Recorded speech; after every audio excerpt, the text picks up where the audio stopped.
요즘 새벽에 예레미야서 말씀을 묵상하고 있습니다. 예레미야서는 참 혼자 읽기는 어려운 책인 것 같습니다. 일단 너무 길기도 하고 내용 전체가 단락단락마다 예루살렘, 유다의 멸망을 그 심판을 예언하고 있기 때문에 계속 읽다 보면 이렇게 약간 우울해지는 것 같습니다. 저도 열심히 읽다가 지구 종말이라고 하는 악몽을 꿨다니까요. 네, 지구가 아파트가 녹아내리고 하늘에서 아파트만한 우박들이 떨어지고 불이 사람에게 붙었는데 꺼지지 않고 그래도 이 시대에 우리가 들어야 할 하나님의 말씀이라는 것을 읽으면 읽을수록 묵상하면 묵상할수록 더욱 분명해지는 것 같습니다. 그래서 예레미야 설교 매일 새벽마다 유튜브에 올라오니까 여러분 쭉 듣다 보면 여러 내용이 이해되실 겁니다. 제가 이제 월화수 잠깐 자리를 비우는데 다 녹화해 놨습니다. 그런데 여러분 이게 좀 독특한 게 있어요. 여러분이 앞에 없으면 입이 막 나와요. 그래서 이번 설교는 듣지 마십시오. 이렇게 해야 여러분이 열심히 듣는다는 걸 알고 있습니다. 꼭 순종하라거나 안 순종하고 그런 건 열심히 들으실 것 같아요. 예레미야는 남유다가 멸망하기 전에 바벨론에게 멸망하기 전에 한 40년 가까이 그 전부터 예언을 했습니다. 그 남유다가 멸망할 때 그 예레미야가 남유다가 멸망할 것이다라고 예언을 할 때 그 멸망을 믿은 사람이 사실 거의 없습니다. 비록 북이스라엘이 멸망하고 가장 강력했던 아수르의 세력이 약해지고 애굽은 국제 무대로 진출하려고 이스라엘을 통과해서 뻗어나가고 사회가 조금 어수선하긴 했지만 남유다는 왕위도 든든했고 왜냐하면 다 다윗 계열이잖아요. 우리는 흔들린 적이 없다. 북이스라엘은 왕위가 계속 바뀌었지만 우리는 다윗의 소금 언약을 가진 나라로서 흔들린 적이 없다. 종교적으로 여호와를 섬기든 뭐 바알을 섬기든 다들 종교적으로 선하고 고상했어요. 종교인들의 가진 그 독특한 고상함이 있잖아요. 다 경건해 보였습니다. 누구도 예레미야의 예언을 마음에 두지 않았습니다. 오히려 오늘 본문, 오늘 예레미야서 말씀 같은 경우에는 불길한 소리 하지 말라고 죽여버리겠다고 그렇게까지 했습니다. 인간의 어리석음이 좀 그런 겁니다. 지금 평안하면 내일도 괜찮을 거라고 생각해요. 지금 평안하면 내가 생각하는 몇 가지 기준만 충족되면 나는 안전할 것이라고 착각합니다. 그러나 하나님을 믿지 않고 마음에 하나님이라고 하는 기준이 없으면 하나님 말씀이 아니라 세상 풍조와 자기의 마음을 따라 살면 이미 그 인생에는 여러 가지 문제가 나타나고 있는데 하나님과의 관계가 끊어져서 소외 현상이 나타나고 있는데 잘 몰라요. 괜찮다고 생각해요. 때로는 평안할 때보다 사실은 약간 해결해야 할 과제가 있을 때 인간은 더 정신을 바짝 차리게 됩니다. 반대로 평안할 때는 어떻습니까? 하나님을 더 잘 잊어요. 지금 안전하니 하나님을 의지하는 법을 잊고 때로는 헛된 우상을 이게 우리를 살려줄 것이라고 생각하고 착각하고 그것을 찾아가기도 합니다.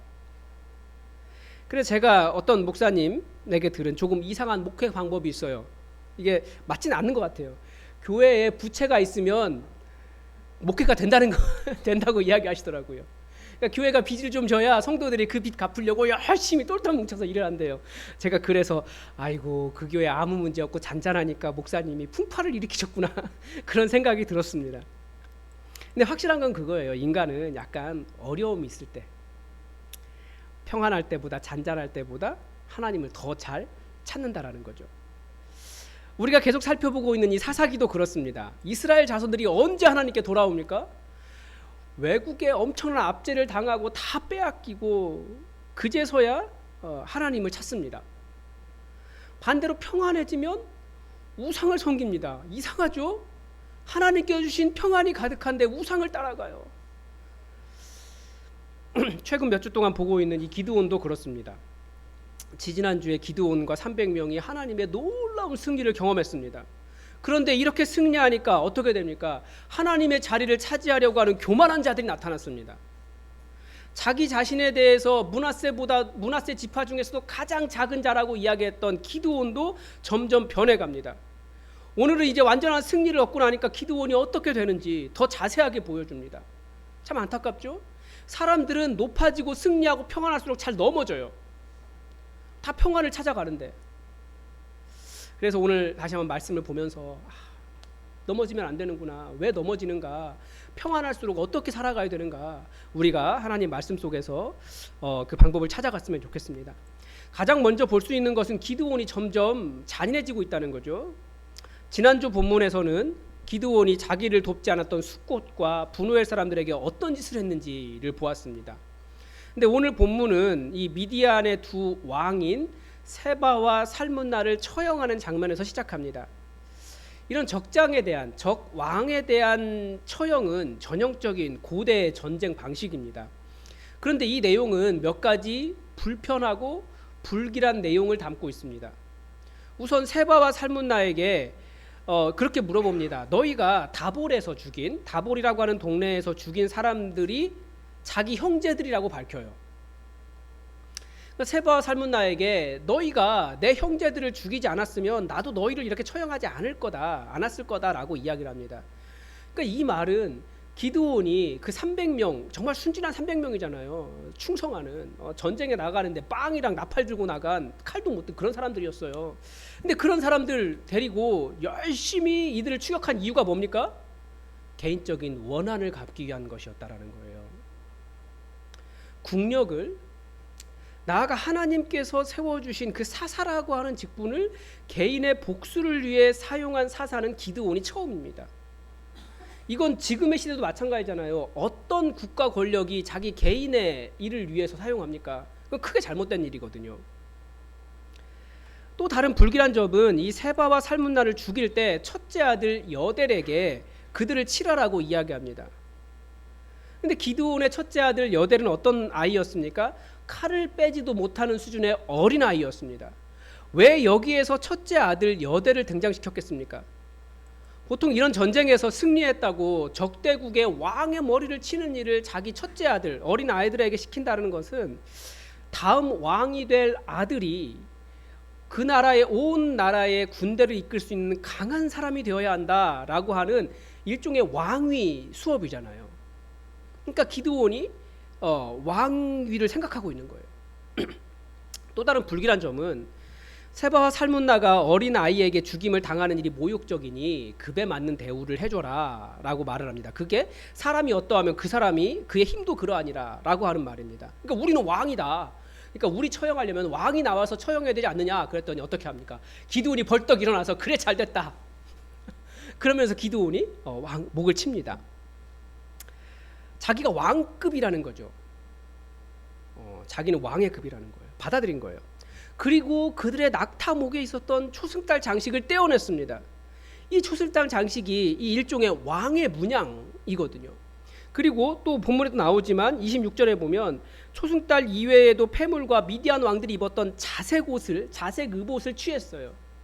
자색 의복은 우리가 성탄절 때 강림절 때 마지막 크리스마스 주갈이 보라색이잖아요. 왜 그렇습니까? 그게 왕의 의복이기 때문에 그래요. 고대에는 그 물감, 염색 기술이 발달하지 않아서 보라색은 왕만 입을 수 있었습니다. 그러니까 이 기드온이 지금 왕의 복장까지 취한 겁니다. 입으로는 뭐라고 이야기했습니까? 자기는 왕이 되지 않겠다고 이야기했습니다. 그런데 말은 그렇게 겸손해도 그의 행위는 계속해서 왕을 향해 나아가고 있었다라는 겁니다. 그러니까 사람이 왜 넘어집니까? 하나님께서 자기를 세워주실 때 하나님께 영광을 돌리지 않고 자기가 높아지기 때문입니다. 자기가 높아지는 것을 어떻게 할 수 있습니까? 이 기드온을 보면 이 사람이 조금씩 잔인해지는 거예요. 우리 시대로 말하면 예전에 작고 약할 때는 말하지 못하다가 이제 말할 수 있는 힘과 능력이 생기니까 어떻게 합니까? 막말하기 시작하는 거죠. 그러면 잔인해지는 거예요. 사람들이 성공을 바랍니다. 왜 성공하려고 합니까? 마음대로 살고 싶어서. 거기가 있는 거죠. 정확하게 말하면 원래 인간이 자기 마음대로 하고 살려고 하는 자기 중심성이 있어요. 그리고 모든 사람들은 다 나를 높여줘야 된다라고 하는 높아지려고 하는 마음이 있습니다. 그걸 죄라고 이야기해요. 이 내 마음대로 내가 높아지려고 하는 이 죄성이 가난하고 힘없을 때, 무명한 자였을 때는 잘 드러나지 않다가 힘이 생기고 부가 생기니까 더 강력하게 드러났을 뿐이에요. 사실 그전에도 어느 정도 그런 건 있었을 거예요. 그게 인간이에요. 그래서 가끔씩 성공이 독이 되는 사람들이 있죠. 겸손을 배우지 못한 상태에서 성공하는 사람, 독이 돼요, 잘못하면. 저는 예를 들면 어린 나이에 성공한 연예인들이 그렇습니다. 이런 면에서 안타깝게 생각하는 연예인들이 몇이 있어요. 저는 한 사람은 맥컬리 컬킨입니다. 누군지 아시죠?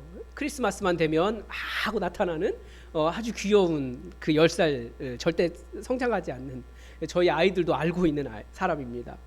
근데 10살에 성공을 거둔 이후에 어떻게 됐습니까? 마약 중독, 알코올 중독, 인생에 큰 어려움을 다 겪었어요. 그의 성공으로 엄청난 돈이 생기자 부모님들이 계속 이혼 소송을 했습니다. 나중에 맥컬리 컬킨조차도 아버지와 연을 끊는 소송을 해야 됐어요. 그게 뭡니까? 물론 그의 인생이 아직 끝난 것이 아니기 때문에 기대가 되는 면은 있지만 분명히 그의 어린 시절의 큰 성공은 그에게 독이 되었던 것이 맞습니다. 또 다른 사람은 마이클 잭슨입니다. 마이클 잭슨 어릴 때 목소리를 들어보면 이게 사람의 목소리인가? 그 정도로 너무나 목소리가 예뻐요. 그런데 어떻게 됐는지 아시죠? 여러 가지 어려움 겪다가 일찍 생을 마감했습니다. 또 안타까운 사람이 휘트니 휴스턴입니다. 죄송합니다. 다 노래 잘하는 사람들이어서. 휘트니 휴스턴 그 보디가드에서 따라할 수가 없었어. 그 쫙 할 때 정말 소름 돋잖아요. 근데 그 사람도 마지막에 마약 중독으로 그 외모가 어떻게 변했는지, 사람이 어떻게 변했는지 그거 보면 정말 비참해요. 그러니까 이 성공이 독이 되는 사람들이 있어요. 우리나라도 최근에 한 사람 있죠. 어린 시절을 배경으로 라이징 스타가 되었지만 17살에 오토바이 사서 자동차 전용 도로를 신나게 달리다가 최근에 경고를 한번 먹은 우리 소년이 한 사람 있습니다. 누군지 아시죠? 네. 인간의 성공을 추구하는 이유는 다들 자기 마음대로 하고 싶고 높아지고 싶은 마음이 그 안에 담겨 있습니다. 그런데 그렇게 추구하면 그거 독됩니다. 그게 하나님을 떠난 인간의 죄성입니다. 모든 영광은 찬양받기에 합당하신 하나님의 것입니다. 내가 성공한 것도 하나님께 영광이지 나에게 영광이 없습니다. 항상 그렇게 생각하셔야 돼요. 내가 거둔 조그만 승리도 나의 것이 아니라 하나님께 영광입니다. 우리 교회가 지금 이렇게 서 있는 것도 사람의 노력이 아닙니다. 하나님께 주신 것입니다. 저는 코로나가 그런 생각이 들어요. 우리 교회가 코로나가 없었으면 어땠을까라는 생각을 가끔 하는데 지금쯤이면 한 1000명 이상 됐을 것 같아요. 그럼 우리 무슨 생각할까요? 막 최철규 목사는 교만이 하늘을 찌르고 여러분들도 자부심이 막 이렇게 뿜뿜하고 뭐 그랬을 텐데 하나님 멈추라고 하셨어요. 그러면서 다시 처음부터 코로나 이후에 처음부터 하나씩 기지개를 펴고 우리가 정말 놓쳐서는 안 되는 것이 무엇일까 고민하면서 한 걸음 한 걸음 나아가게 하시는 순간을 우리는 지금 경험하고 있습니다. 이게 갑자기 크면 독돼요. 사람의 속에 원래 그 교만이 있기 때문에 그렇습니다. 모든 영광을 내가 차지하려고 하는 마음이 있기 때문에 그렇습니다. 그래서 내가 높아질 수 있는 계기가 생겨도 내가 성공이라고 생각하는 것도 작은 성취도 다 뭡니까? 우리 하나님께만 영광. 이 자세가 없으면 그 사람 넘어진다는 겁니다. 내가 어떤 사람인데 라고 말하고 싶은 것을 자제하고 모든 영광을 하나님께로 돌리고 그런 인생을 살게 하신 하나님께 감사하십시오. 성공하면 높임을 받고 싶어 합니다. 자랑하고 싶습니다. 그러나 그게 하나님의 영광을 가로채면 독됩니다. 넘어집니다. 명심하셔야 됩니다. 그런데 이런 문제는 기드온만의 문제는 아니었습니다. 22절에 보니까 이스라엘 사람들이 기드온에게 당신이 우리를 미디안의 손에서 구원하셨으니 당신과 당신의 아들과 당신의 손자가 우리를 다스리소서라고 요청을 합니다. 그러자 기드온이 23절에 뭐라고 말합니까? 멋있는 말을 해요. 내가 너희를 다스리지 아니하겠고 나의 아들도 너희를 다스리지 아니할 것이요 여호와께서 너희를 다스리시리라. 아멘. 너무나 정답이죠. 그런데 24절에 보니까 어떻습니까? 그 말과는 조금 다른 행동을 해요. 여호와께서 너희를 다스리시리라 라고 하는 말은 교리적으로 정답입니다. 그런데 실제는 달랐다라는 거예요. 사람들은 여전히 기드온과 그의 가문을 섬겼고 기드온의 대가족이 이스라엘을 다스렸습니다. 기드온 스스로도 왕의 길을 걸어갔어요. 인간의 특징이 뭡니까? 첫 번째는 인간은 많은 특징이 있지만 인간은 매우 자립적이고 남에게 굴복하지 않으려고 하지만 동시에 또 사람을 섬기려고 하는 특징이 있다라는 거죠. 그래서 이 사람들이 뭐라고 이야기하냐면 다 알았어요. 기드온과 300명 이 전쟁을 통해서 승리는 하나님께 있구나. 정답을 알았어요. 정답을 알았지만 여전히 사람에게 다스림을 받으려고 한 거죠.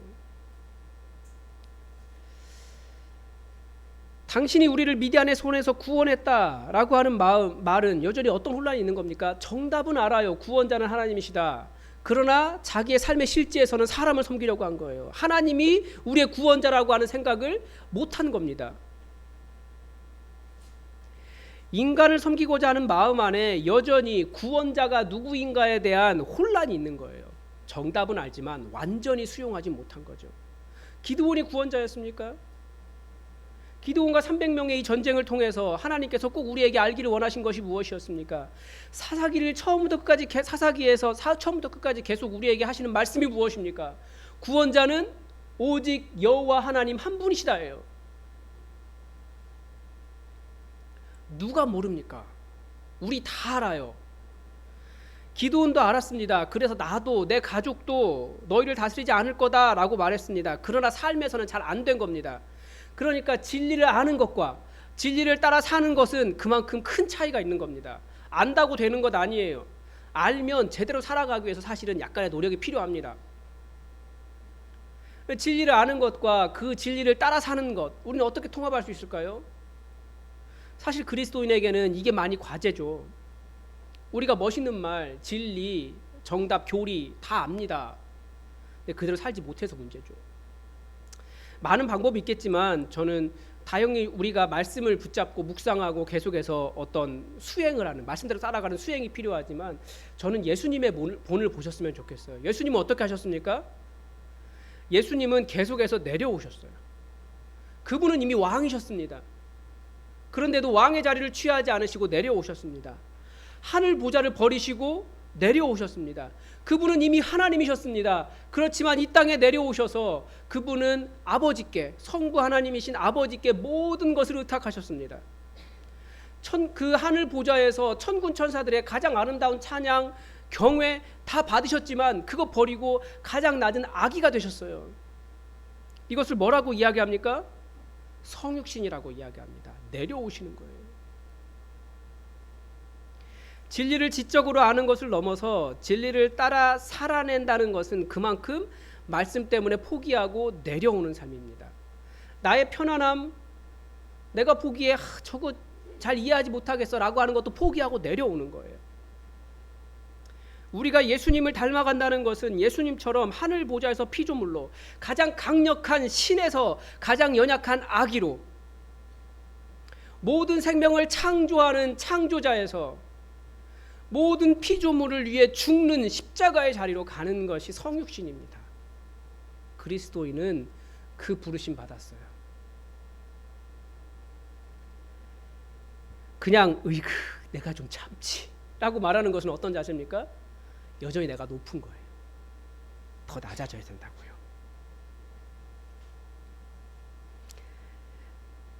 오직 하나님의 뜻이 나에게, 우리 사이에, 이 땅에 성취되기를 바라며 정말 낮아지는 것이 성육신입니다. 아는 것과 사는 것이 통합되지 않으면 넘어집니다. 그런데 성육신 완전히 내려오지 않으면 우리는 말은 말대로 정답을 멋있게 말하지만 삶은 전혀 섬기지 못하고 낮아지지 못하고 군림하는 높은 자세 취할 수 있어요. 그렇지 않으면 넘어집니다. 마지막으로 기드온이 넘어진 것은 금 에봇 사건을 통해서 볼 수 있습니다. 기드온이 마치 겸손한 것처럼 입으로는 진리를 말했지만 사람들에게 요청해서 금을 다 받고요, 왕의 복장을 다 취하고 그것으로 금 에봇을 만들었습니다. 여러분, 에봇이 뭡니까? 다 아시죠? 예. 에봇은 제사장이 이렇게 옷 위에 겉옷 위에 걸쳐 입는 또 다른 옷 같아요. 약간은 좀 앞치마 이런 느낌입니다. 예. 그래서 좀 짧은 앞치마라고 할까요? 기드온이 왜 에봇을 만들었는가? 여기에 대해서는 여러 가지 말들을 많이 합니다. 추측을 많이 하고 뭐 논문도 많이 나와 있더라고요. 근데 정확하게 딱 이거다라고 말하기는 어려운 것 같아요. 근데 그 중에서 제가 볼 때 처음부터 기드온이 그 어떤 우상을 섬기는 모습으로 에봇을 만들었다라고 말하기는 좀 어려운 것 같아요. 이 에봇을 오브라에 두었다라고 이야기하죠. 근데 이 오브라가 어떤 곳입니까?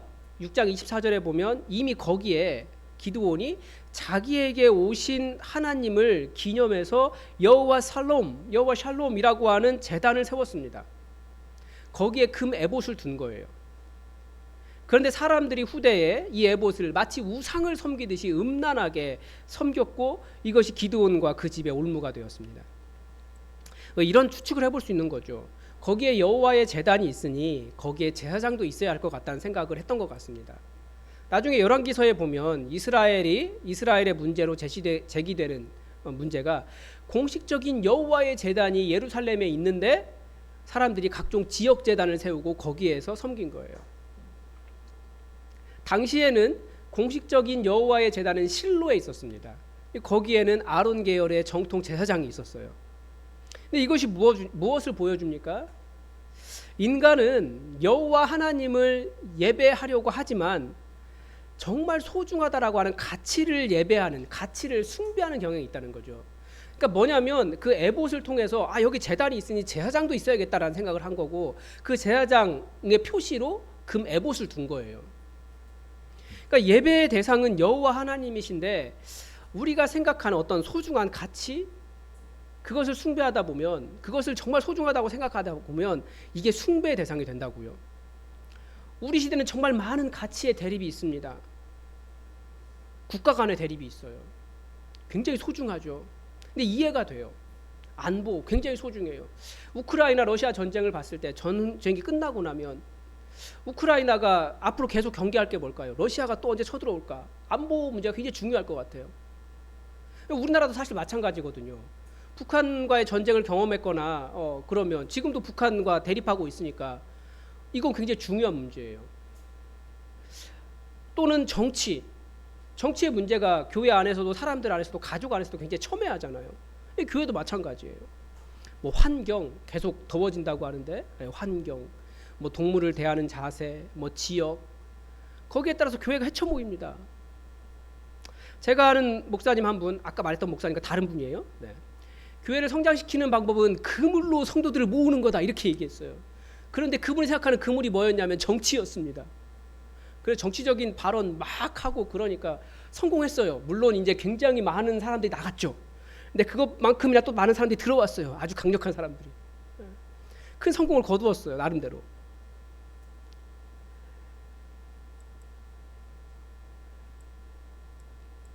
정말 여호와 하나님을 섬겼는지 소중하다라고 생각하는 가치를 숭배했는지 굉장히 큰 착각을 하신 거예요.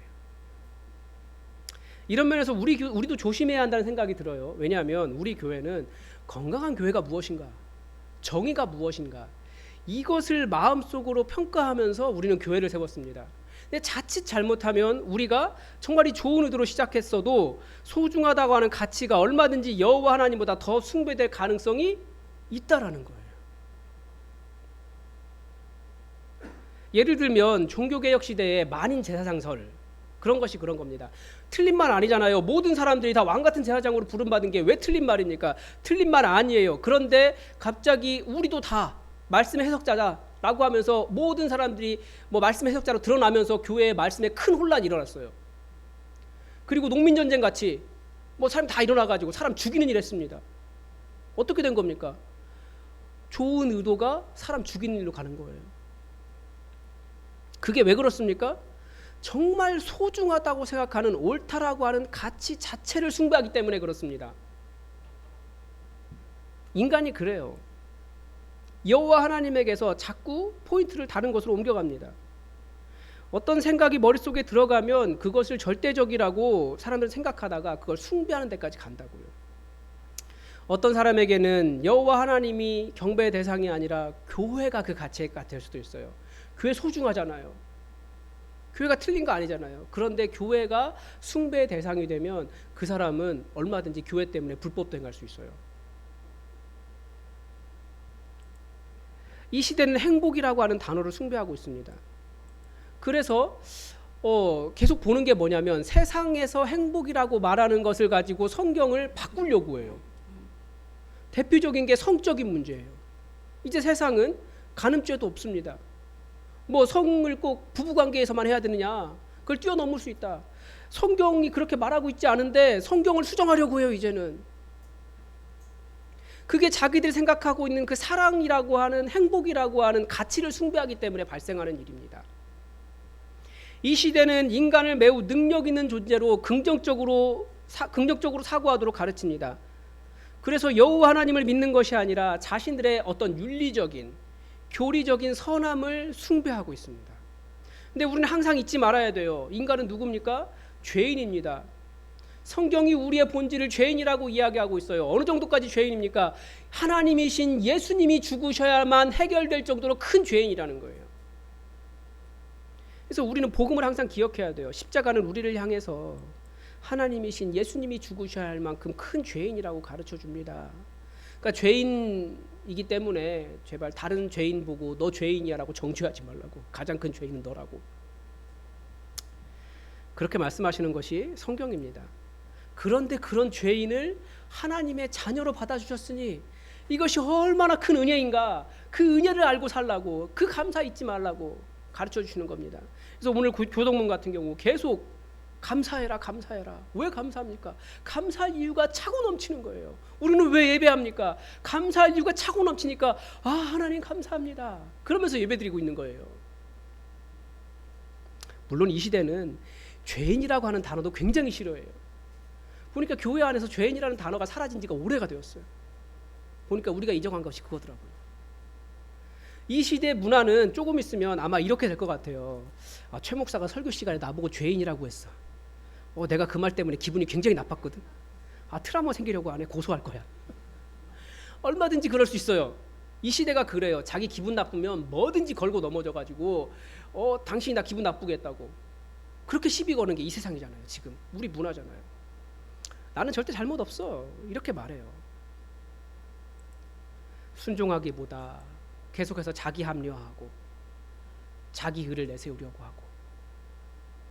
그런데 나는 원래 어떤 사람입니까? 무시되어도 괜찮을 만큼 형편없는 죄인이었다고요. 그런데 그렇기 때문에 괜찮아요. 누가 뭐라고 해도. 원래 그것보다 더 못한 사람이었는데 그 사람이 잘 모르고 거기까지밖에 얘기하지 않은 거예요. 그런데도 우리를 자녀 삼아주신 나 같은 자를 위해 죽으신 예수님의 십자가, 이게 말이 됩니까? 예수님의 십자가에 정말 우리를 깊이 사랑하신 그 사랑이 드러나고 있는 거죠. 그래서 우리가 하나님을 향해서 감사할 것밖에 없는 거예요. 우리의 경배의 대상은 내가 정말 소중하다고 생각하는 어떤 가치가 아니라 우리의 모든 영광을 돌릴 대상은 오직 여호와 하나님, 그분 한 분밖에 안 계십니다. 말씀 마치겠습니다. 예수님은 하나님의 새로운 작품 교회를 만드시면서 서로 간의 자세를 뭐라고 가르쳐 주셨냐면 높은 자리에 앉지 말아라 라고 하셨습니다. 너희는 심지어 스승도 되지 말아라, 선생이라고 불리지도 말아라 라고 말씀하셨습니다. 왜냐하면 우리의 주인은 여호와 하나님이시고 우리의 스승은 오직 예수 그리스도 한 분밖에 계시지 않기 때문에 그렇습니다. 예수님을 높이지 않으면 어떻게 됩니까? 내가 높아집니다. 내가 높아지면서 넘어지지 않으려면 끊임없이 모든 영광을 하나님께 올려드려야 돼요. 그렇지 않으면 넘어집니다. 진리는 아는 것이 전부가 아닙니다. 그 말씀에 순종하고 살아내는 것이 더 중요합니다. 우린 정답 다 알아요. 살지 못해서 그렇죠. 그 방법은 예수님처럼 인카네이션, 성육신하는 겁니다. 내려오십시오. 높은 마음에서 내려오십시오. 말도 안 될 정도까지 내려오십시오. 내가 그 정도까지 내려가야 돼? 아니요. 그보다 더 낮아져야 됩니다. 우리 예수님이 내려오신 자리는 이 정도까지가 아니고 정말 내려오신 거예요. 그런데 누가 우리가 예수님보다 더 높다고 그렇게 말할 수 있습니까? 절대 우리는 우리의 주인이신 예수님보다 높지 않습니다. 더 낮아지십시오. 여러분은 무엇을 숭배하십니까? 어떤 게 소중하십니까? 그게 혹시 하나님의 말씀을 뛰어넘는 어떤 나를 높이는 통로가 되고 있지는 않으십니까? 그러면 그거 우상되고 있는 겁니다. 아무리 성경에서 나온 소중한 가치라고 할지라도 우리는 낮고 낮은 죄인입니다. 그게 우리 상태입니다. 죄인에게 필요한 것은 오직 하나님의 은혜를 구하는 자세예요.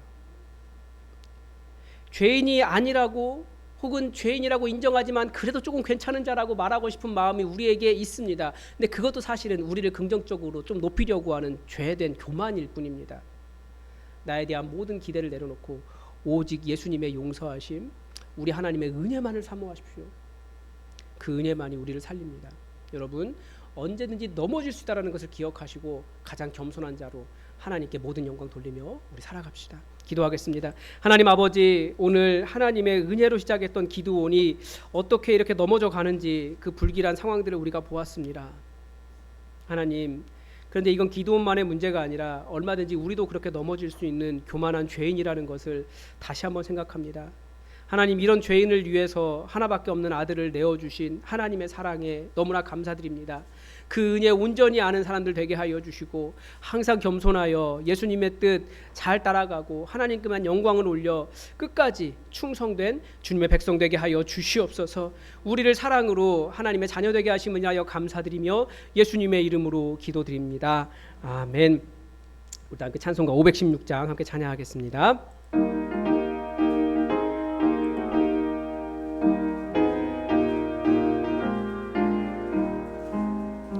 옳은 길 따르라 의의 길을 세계 만민의 참된 길 이 길 따라서 살기를 온 세계에 전하세 만 백성이 나갈 길 어둠 지나 고동 든다 환한 빛 보아라 저 빛 주 예수의 나라 이 땅에 곧 오겠네 오겠네 주 예수 따르라 승리의 주 세계 만민이 나갈 길과 진리요 참 생명 내 창검을 부수고